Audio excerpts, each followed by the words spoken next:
Hi, everybody. Welcome back to True Crime Month with two Monicas and a microphone. We're happy to be here. Monica, how are you doing today? It's great. I came back from a 3-day retreat with my cousin, and it was fun. We stayed in a farmhouse. We did think that we were going to get murdered. That's a story for another time, as you know. So once we figured out we were not the targets of a serial killer, we had a lot of fun. We stayed in an old farmhouse, and it was very charming and cozy. Well, friends, to continue our True Crime Month, I thought we could get a little snooty, if you will, and talk about high-end heists. And no, we're not talking about sniffing paint or glue or anything like that. We're talking about expensive items that have been stolen. Ooh, so kind of like in Ocean's 12, where it's the stuff that you could never touch and doesn't even seem like real life. But you're telling me people really do steal high-end items. It's not just James Bond villains? No, it's not just James Bond villains, but James Bond's car was stolen and apparently recently recovered. Whoa. What about the Batmobile? I didn't look that one up. Gotcha. But I had known about James Bond's DB5 from the original James Bond being stolen. And apparently someone just spotted it this summer. Wow. That's a nice car. That's a nice car. After 25 years of being missing. Crazy. So anyway, that's just a little taste of what we have in store. But from Stradivarius to art to Birkins to gems and diamonds, we have a lot to cover. So let's get to it. Monica, you and I agree that true crime doesn't always involve murder and mutilation and the darkest depravities. Sometimes it's a good old-fashioned art heist, and other times it's a home robbery of the rich and famous. Famous pieces like DB5, the car, and the Mona Lisa have been stolen. The Mona Lisa actually was stolen more than once. That's incredible. I didn't dig into it because she was stolen like 7 times. Whoa. I decided to focus on modern thefts. So I'm not focusing on anything before 1970. Okay, that's fair. Yeah, it's too complicated. And, before actual technology and policing and systems, it was much easier, as we agree, including being a serial killer. Oh, to be alive in the 70s, all the crimes that you could commit. I wanted to start with the Isabelle Stuart Gardner Museum robbery, which occurred in 1990. And I was inspired to include this one because there's an awesome documentary on Netflix. It's called This is a Robbery, the World's Greatest Art Heist. That sounds really cool. Yes, they really dig into it. They talk to some of the police that were involved that day. But the Isabella Stuart Gardner Museum had hundreds of millions of dollars in priceless fine art stolen. I'm looking at this photo that you've included, and there's empty frames. They didn't take the frames, they cut them out? Yep, they just cut them right out. Whoa. I guess that's probably easier than trying to get the big frame out. Then you could drop it on your knee. I'm thinking this logistically, much like the grave robbing of the Victorians. This is a business. You need to preserve it. Right. The way it happened is 2 men just came in disguised as police. They tied up the guard and they stole 13 pieces, masterpieces, not just pieces of art, valued at over $500 million. Just want to know who they're selling these to. Possibly no one. Oh, they're just hanging out with them? Possibly. Or maybe they had people lined up already. Yeah, I think that there's a whole ring of trillionaires that we don't know about. We can save that for, our conspiracy series. Yeah, exactly. They just have everybody do their bidding. Of the pieces that were stolen, the Rembrandt, which was the Sea of Galilee, is one of the most famous and most prized, and it's never been recovered. Ooh, I think they had people lined up ahead of time. I think so too. But then I also like to think about that they have these auctions and they're in the basement of some Transylvanian castle, and then you have to be invited and wear a gold watch. I mean, I don't know. I feel like and that a secret sounds password. In a secret password. It sounds like that's how, if these things are being sold, I hope they've gone to this level. Well, so I think you're onto something because the authorities are still amazed by the fact that some of the more high-end, high-value items were left untouched. Yeah, so there must be something to it that... Like they had a list. Exactly. And so this crime is still unsolved. Have they recovered any of them? No. Whoa. Wow. No. It's amazing. Here we are. It's been 30 years. Yeah. And people, the authorities and the museum would like to focus on just recovering the art and not really prosecuting because apparently the statute of limitations expired. Wouldn't that be funny if they just, here you go. Right. We've had our fun with them. Well, let's talk about another artist. He's one of my personal favorites. I have 2 fakes hanging in my house. Van Gogh. Oh, it's a fake. It's not real. No, it's, yeah, exactly. I love how I thought you were serious. Yes, they're just impersonations, if you will. 20 paintings were stolen from the Van Gogh Museum in 1991. Oh, so the 90s were the big year for all these heists. But all the paintings were recovered 30 minutes after the robbery in an abandoned car. Oh, that's kind of lame. I know. The stupid thieves damaged some of them. Well, that's what I was saying. That could definitely happen if you do not do it right, and then you have damaged product. So maybe they decided to abandon all of it because they damaged some of them and didn't think they could get money for them.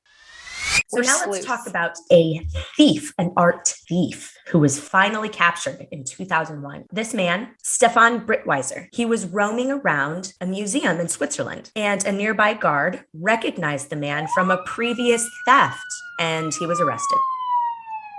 Well, that didn't last very long. What else had he stolen? Do you know? He eventually confessed to more than 250 art thefts across Europe between 1995 and 2001. He sounds like, to bring it back to a movie that I love and I've already mentioned, the Ocean's 11. I believe in Ocean's 12, they were going up against an art thief. This sounds very much like that guy. I wondered if they didn't get some inspiration. And get this, Brittweiser didn't steal for profit, even though at one point he had amassed over $1.4 billion in stolen art. He stole because he loved the art.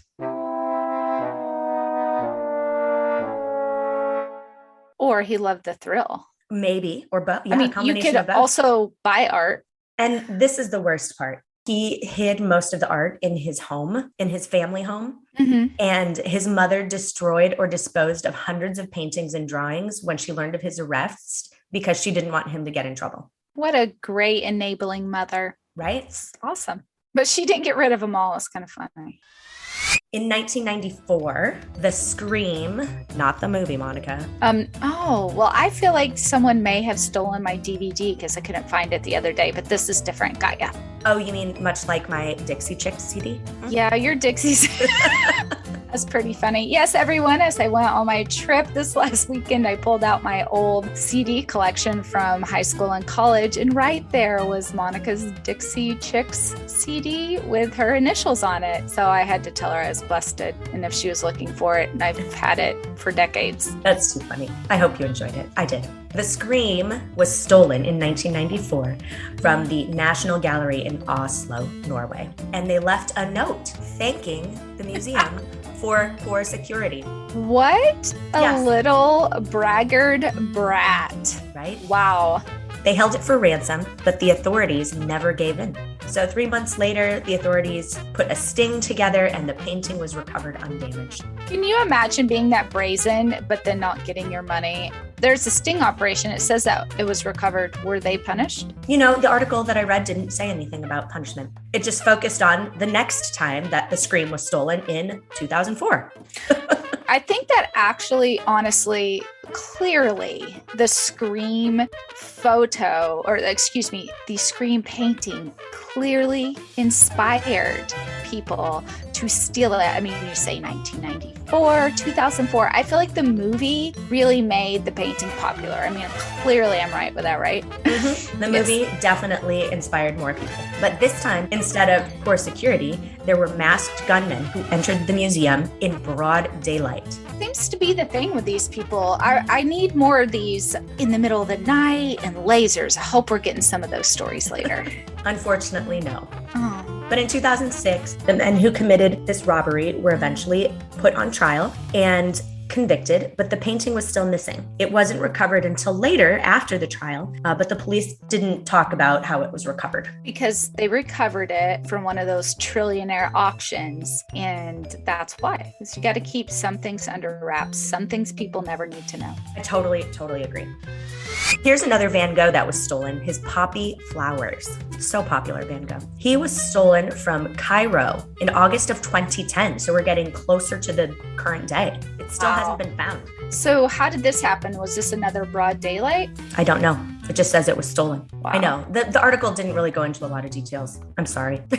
Just so you know, you're able to go outside the article you read and get some details. Oh my God. Okay, once again, I fail at show prep. Ugh. I can tell Van Gogh is very, very popular.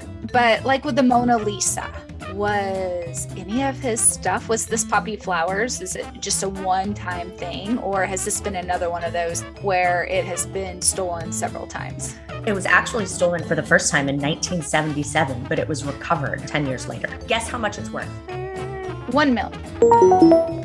It's estimated between $50 and $55 million. How do they say that art has a value if a museum is going to retain it? That's very confusing to me. Well, so a lot of these paintings, you could actually buy it and then you would loan it to the museum to showcase. I see. And you could have your little name on loan from. Right. So if anyone out there has any information, there is currently a $175,000 reward being offered by an Egyptian billionaire. Wow. I know. So I'm about to do some sleuthing. Yeah, I feel like I picked up my next side hustle. Right? Not the thieving, but the recovery. Absolutely. But I don't know if I recovered it and I know it's worth 55 million. I don't know. It's a little tempting.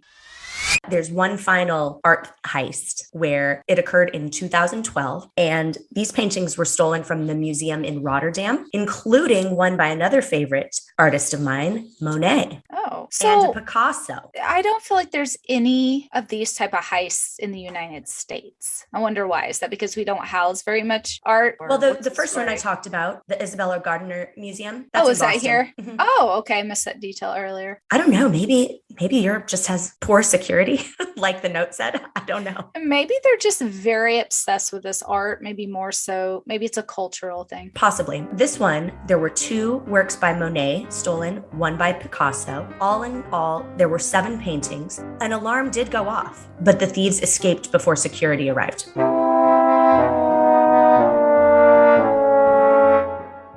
So that's a failure. I still feel like this is all poor security measures by far. All of this sounds very much like they hired the Keystone Cops to do their security. Possibly. I mean, we really don't know, but at least they had an alarm in 2012, for crying out loud.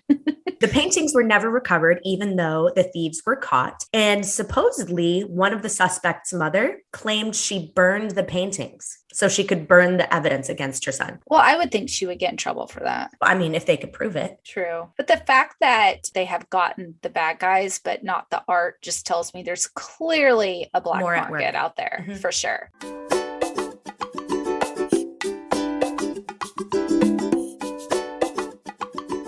Okay, so we're done with art. Let's move on to one of my favorite things, jewelry. Oh yeah, who doesn't like some nice diamonds? I know I do.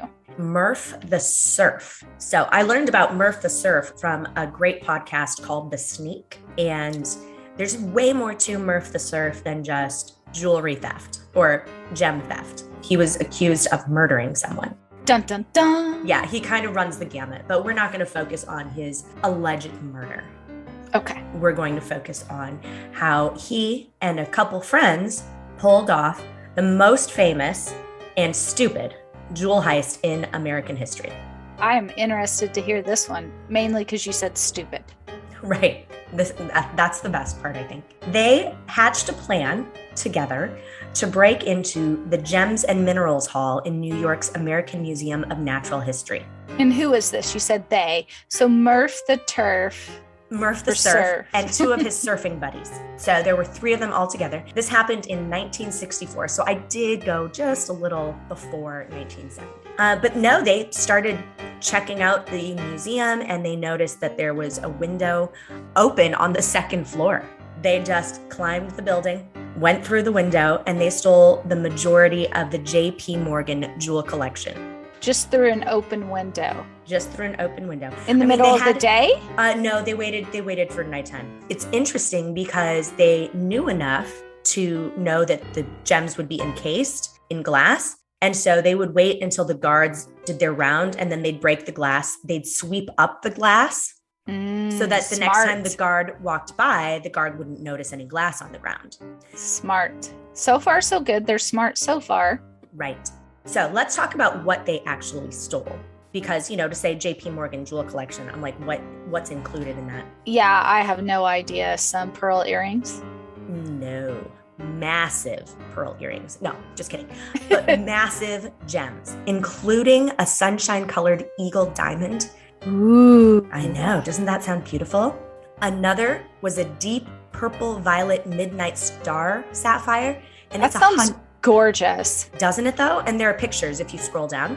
That midnight star sapphire was 116.75 carats. No offense to these, but they look like nothing. These are uncut. No, they're totally cut. The star sapphires, that's the way they look. See the star in the right. center? Yeah. Well, no offense, but I wouldn't steal that. Gotcha. I mean, I do feel like it would make for a great origin story to a superhero to steal this, and then they had to have it infused in their body. These things they're just not that big of a deal to me. Okay, so I won't be getting you the 100 carat DeLong ruby for Christmas. Got it. Yeah, go ahead and mark that off the list in case you had it on there. Okay.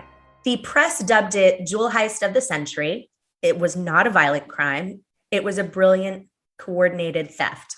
Yeah, I couldn't imagine that there would be any bigger thing than that. It's an entire collection. And while I am, making jokes, and these are not things that excite me, they are rare and they are very valuable. Is this a picture of the building that they went to the second floor of? Yes. It looks like an old reformatory, possibly. Very interesting. They would have had to have climbed that I'm wondering how they got up there and then got out. Do you think they climbed? Well, they climbed the window. Yeah, they climbed. Wow. I can't believe there hasn't been a movie made about this. It's in the works. A movie about Murph the Smith's life. Mm-hmm. Gotcha. One of the largest gems they stole is called the Star of India. I was looking at that. That's pretty remarkable. 563 carats, and it's about the size of a golf ball. Wow. Well, I think this stuff would be easy to steal because you could just put it in your pocket. I mean, it'd be very easy to transport. Maybe not easy to access, but once you have it, it would be so easy. You could put it in a bag. You could put it in a pocket. You could put it on a carrier pigeon. Many, many options. How did they get caught, and how did this turn into a stupid plan? Yeah. They threw a lot of parties. Gotcha. So the whole arrogance thing, that gets people a lot. And they were bragging about it. And in the podcast, I learned that they actually just put all the gems into a backpack, and they went to a bar and celebrated with all the gems right after. Yeah, because why not? Who would even know? Because they would think it was a marble. But because their parties were so big and they had been bragging, a bellhop apparently turned them in. Within a couple days, they were locked up. The stolen jewels were found hidden in a Miami bus station, and it was missing a few items that they had already sold. Okay. That's how they had the money to party. Yes, exactly. Gotcha. They were convicted, and Murph the Surf went to jail. But we know there's more to the story than that. I'm sure that we'll need to watch that movie whenever it comes out. Yeah, watch the movie or listen to The Sneak. I want to say it's season 2. Really good podcast. Very well done. Far more details than I have for this Nothing Serious, Seriously podcast.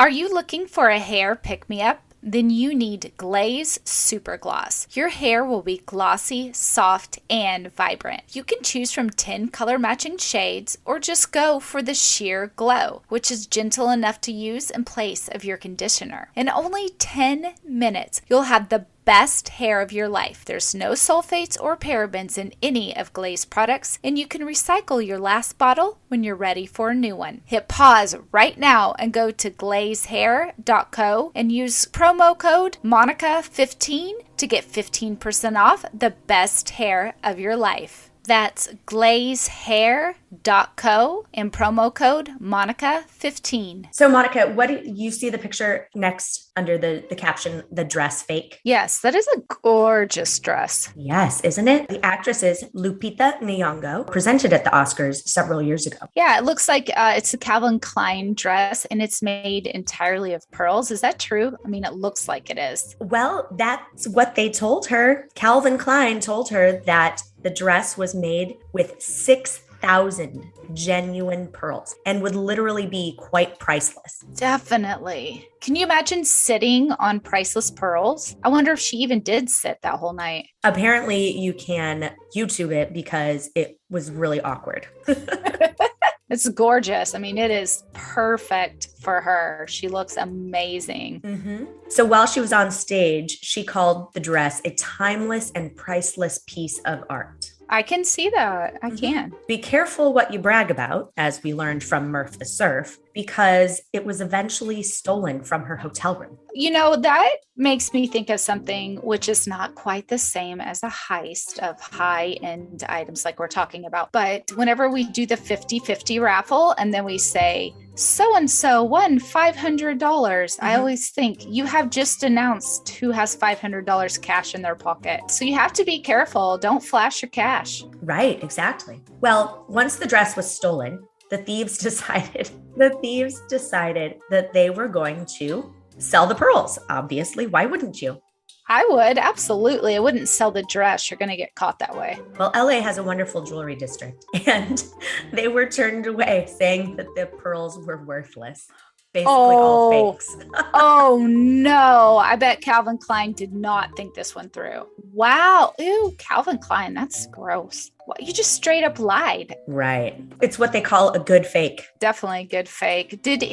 Was there any uproar over Calvin Klein? Oh, probably not. People still wear it. No uproar. The dress was returned, and that's that. Okay, Monica, any questions about classic works of art or gems that I can answer for you, or just say, no, I don't know? Those are probably two areas. Shockingly, I don't have any questions. It's just not something that has really ever interested me, which is funny. I think we discussed this before, although it was on an episode we haven't released when we talked about jewels. I went and I got to see the Hope Diamond. Ooh. It is in the Smithsonian. That was not anywhere near as cool as what preceded that, which was like being in a cave and seeing all the geodes. That to me is just so absolutely stunning. I understand they're not as rare, right, as the Hope Diamond, but I guess I like my stuff a little bit more earthy, and I can appreciate that people appreciate art.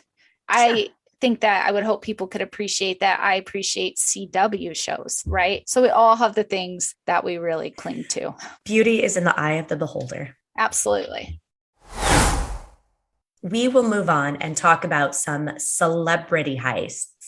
This sounds fun. Yes. So I don't know if you remember that last year during quarantine, Lady Gaga's dogs were stolen from her dog walker at gunpoint. I do remember this because there was way more concern about those dogs than the dog walker, which didn't sit right with me.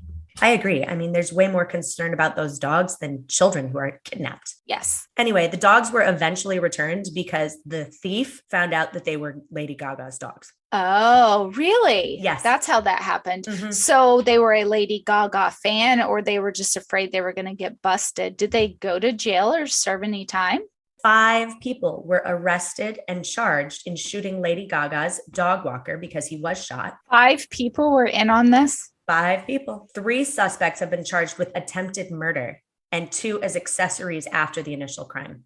Okay, so I would like to step up on my soapbox right now and say dogs probably cost too much money in this day and age. If we were shooting human beings over them so that we can sell them for profit, one thing that's really interesting to me about dogs is that they die.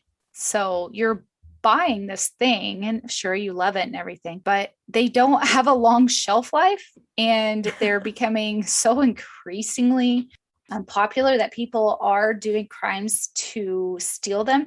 I saw a flyer, not in my area, but in an area over where some of my family lives. And it was like, you need to keep your dogs on a leash and you need to not let them in your backyard because there's been so many dogs stolen. Wow. Well, we've already learned about thousands and thousands of dollars in puppies that have been stolen. Absolutely. So I think it's getting a little ridiculous. We can go ahead and just go back to mutts and they're free. And then we've solved one crime. Look at us. We're problem solvers. Problem solvers for sure. Well, we move from dog heists, dog napping at gunpoint to armed robbery. That sounds frightening. Here's a little backstory. When I first heard this, I was sure it was all a stunt for publicity. Okay, tell me why you think that. Okay, I'm talking about the Kardashian jewelry robbery from Paris in 2016. Tell me why you think that it is a stunt. Well, I thought it was a stunt at the time. At the time. Gotcha. Mm-hmm. I could see how you would think that. Definitely. I was like, come on. They staged this whole thing for publicity. And, it was during Paris Fashion Week. Now that I've learned a little bit more, well, I know now that it wasn't a stunt. And she was actually tied up, put into the bathtub, and held at gunpoint while they stole her jewelry. That is frightening. That is right? Awful. I don't care who she is or if she's annoying or no, that is an awful thing to have to endure. Yes, I totally agree. Wow. And I think part of the reason I thought it was a stunt is because when she finally came out and talked about it, she seemed so unfazed. That is just how some people deal with stress, which is bizarre. They stole $10 million worth of jewelry. We were talking about, be careful what you brag about. Apparently, the thieves got the idea because they saw her flashing all her bling on Instagram. That's just frightening. My dad used to be such a weirdo. Well, he's a weirdo just like me his entire life. But we still joke about when we would go out to the car. So we'd say, hey, Dad, can you give me a $5? Hey, Dad, I need $20, yelling back to him to bring us some cash. And then he'd always say, shh, the robbers might hear you. And he was legit. And I would just always laugh about that because I was like, Dad, like robbers are not like living in the bushes outside of our house listening to see if you give me $20. Like now, granted, we did have people steal stuff off of our property all the time. It was really bad, but they were not waiting around for him to send me a $20 bill. So even to this day, my kids and I, if we're ever asking each other for cash back or anything to do with money, shh, robbers. Don't flash your cash. I definitely taught that by my dad. So in 2017, 17 people ranging in age from 23 to 72 were arrested. 23 to 72? Yep. Again, why are so many people in on this? If you're going to do something, that's a lot of people. But then you think of Ocean's 11. Come on, there were 11 of them. You got to have a different person playing every part. I guess. That's true. That's true. But the 72-year-old was the mastermind, and he is now writing a book. He has talked about, the 39-year-old. There was a 39-year-old, and he was apparently the mastermind behind the heist. I don't know. This does sound a little bit like Ocean's 12. It does, doesn't it? Was there this really hot guy that had a tattoo? Oh, I'm sorry. I was just thinking about that a little bit there. No. Sorry. Let me start over. Apparently, a 64-year-old was the mastermind. Sorry! Like, I almost feel like you shouldn't cut all this out. Okay. You're like, a 72-year-old. No. No, a 39-year-old. No. A 64-year-old. No, I'm just kidding. Just start over. That's freaking hilarious. So, Monica, with all 17 people being involved in one way or another, I wondered who the mastermind was. And apparently, a man named Omar was the alleged mastermind. And he said she was an easy target. Oh, so easy. He needed to get 16 other people in on it. That's not even $1 million a person if they were able to sell it. Right. And get this, he's 64. He's 70 now. Crazy. Yeah. Old people do bad things too. Yes. Apparently he could not find a buyer for the 20-carat diamond ring because dead giveaway, right? Absolutely. Like, you're going to know. She's That's famous. what I'm saying. you might get $10 million off of everything. That's if you can find the right buyers. This is just, they did not think this through. I'm very disappointed in all 17 people. 17 people. That's even more than Ocean's 12. True. In case you don't know math, 17 bigger than 12. Right. 23, not 72. 72. Wait, no. Monica math. Right. So one of the thieves is writing a book, a tell-all book about the robbery. Okay, so what's really interesting about that is I thought that we had a federal law on the books that you cannot profit from your crimes. So you can't make books or movies. Right. It's very interesting. Prosecuted in Europe. Yeah. Mm-hmm.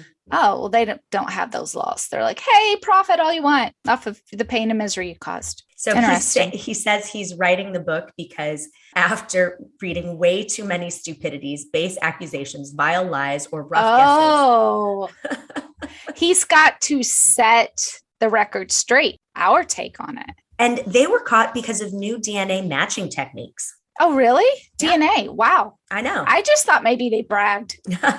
No, but I did read in one of the articles that the diamond ring was given to one of the girlfriends because they knew they couldn't sell it. Oh my gosh. If you could see me rolling my eyes.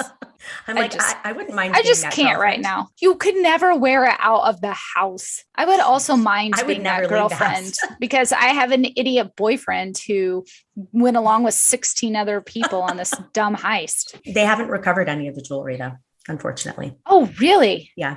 Oh, wow. What a tragedy. It is a tragedy.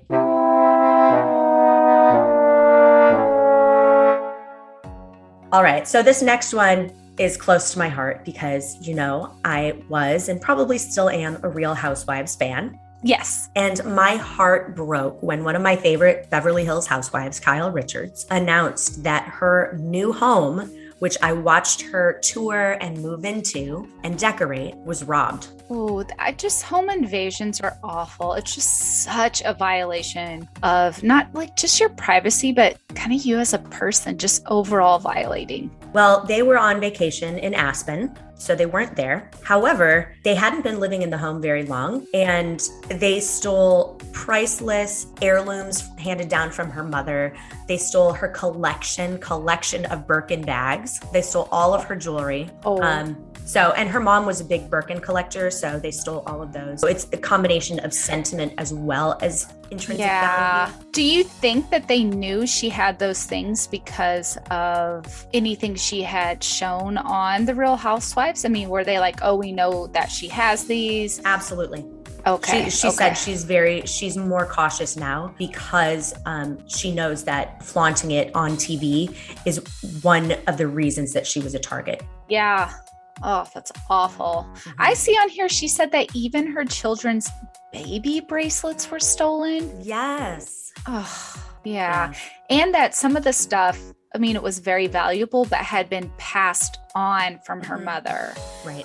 So they later discovered that there was a faulty panel in their alarm system, which makes me wonder, was it an inside job? I know. I was just thinking there was a faulty panel. Sure. Right. Wink. Wink, wink.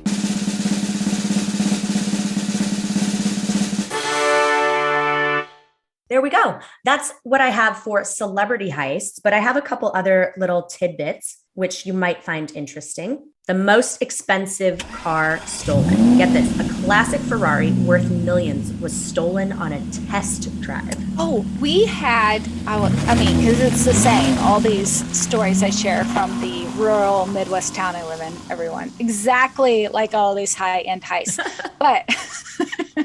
But we had some people come down from the city, true story, and take one of the Dodge cars out. I don't know. They're very high end. They go very fast. And they held the guy at gunpoint and said, we're taking this on a test drive. And then they took it and they were trying to drive it back up to the city being where you grow up, Detroit. And they actually, I mean, they were going down our back roads over 100 miles per hour. I think that they were in the Hellcats, and they ended up having a wreck. So, and one was a woman and the other was a man. So they wrecked it. She got out of the vehicle, left her partner. She did not care. And then when someone came up to check on her, she stole their car, and then she wrecked it. And then when the state trooper and or sheriff, I can't remember, I came to check on her from that wreck, she stole the police vehicle. Holy cow. Right. And then their bond was set at $100,000 and someone paid it. Yeah. So definitely a ring up in the Detroit area came down here, and they had been doing it in a lot of rural places in Ohio. But anyway, they just prosecuted them last week. Oh, wow. Cool. Yeah. Justice. Now, I think that because I'm a car lover, I need you to tell me, what is that Ferrari that was stolen? Oh, absolutely. It's a 1985 Ferrari 288 GTO worth approximately 2 million euros. Was it from someone's private collection? Yes, a private owner, and the man who stole it expressed interest in buying it, obviously, and then he basically drove off with it. The vehicle, however, is quite flashy. Oh, definitely. I'm looking at pictures of it. Yep. I love Ferraris. I mean, I love cars a lot. Bright red, flashy, and it was eventually found a few days later. Oh, you know what, Monica? I would take a car over jewels. And that's the truth. A flashy car. Oh, for sure. This explains why we are different people. Yes. I've mentioned the iconic James Bond Aston Martin DB5 worth $25 million. I love that car. And it was stolen 25 years ago, and apparently as of this summer has reportedly been recovered. Wow. I wonder if it got passed around. That's possible. I don't know. I just like thinking about that. Yeah, it disappeared from a Boca Raton airport hangar in 1997. Ooh. The reports, the investigators believe that the vehicle is part of a private collection somewhere in the Middle East. Sorry, I'm looking at pictures of this car. It's really awesome. They have, they're also paired nicely with Sean Connery. Right. So it's very, very nice pictures I just discovered of this thing that had been stolen. Here's one that just made me laugh. The world's most expensive vodka that was stolen. What? I know. I'm like, great. How much could that be worth? Apparently $1.3 million. Did they drink it? Did they just take shots of it, or did they made some like gross margarita with it?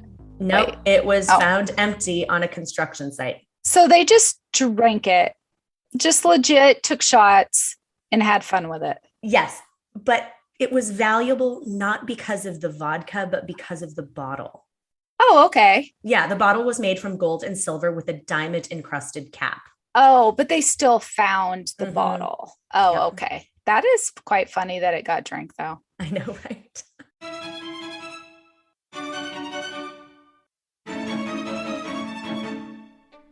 And then last but not least, another one, I thought of this because I've been listening to classical music with the kids on the way to school because it kind of soothes them, taking notes from my dad because he used to do the same thing with me. Very smart. Yeah. And a Stradivarius violin was stolen. It was worth 1.2 million pounds in 2010. Wow. Yeah. So apparently they stole the violin, which is 300 years old, and two extremely expensive bows. And so obviously this isn't just a work of art because it's a Stradivarius. It's also a musical instrument that produces amazing sound, and it has sentimental value because she's been playing it. She's a South Korean born violinist, and she's recently performed with the Philharmonia Orchestra. This is as of 2010. So Monica, that's really all I have today. I did look up some of the craziest things ever stolen, but I think we've given everyone enough to chew on. Definitely. I enjoyed this, even though I may not be really into art or into diamonds. Well, I am into diamonds, but obviously not ones I can't own. But it's really interesting. One, the fact that people do this, and two, the Keystone Cop style security that seems to surround the art. I just really enjoyed that. Well, so, after watching, what's the movie with Pierce Brosnan? I loved it, where he's the art thief. And Renee I cannot remember. Yeah, everyone, you know which movie I'm talking about. So it looks like there's all this high-tech security, but there isn't. Yes, that's very disappointing. It really Maybe is. if they would get more in on the lasers, if they would just figure out how Hollywood does that, then they'd have less things stolen. Yeah, same thing with the Oceans franchise. Apparently these diamonds you have to drop through the ceiling and you just go in through a window. You just go in through a window, you put on a cop's uniform. There's so many very easy things that you can do. And if you would learn anything from this, it is don't brag. That's right. Don't brag. Friends, we do hope you enjoyed this episode. Please leave us a 5-star rating and write a review so other people who enjoy the same types of entertainment can find us too. Don't forget to share this with 2 friends. That's the only way we can grow, is if you tell other people. Numerous sources and resources used in the creation of this episode. For full credits, go to twomonicaspodcast.com. Today's underscore was provided by Kevin MacLeod at filmmusic.io.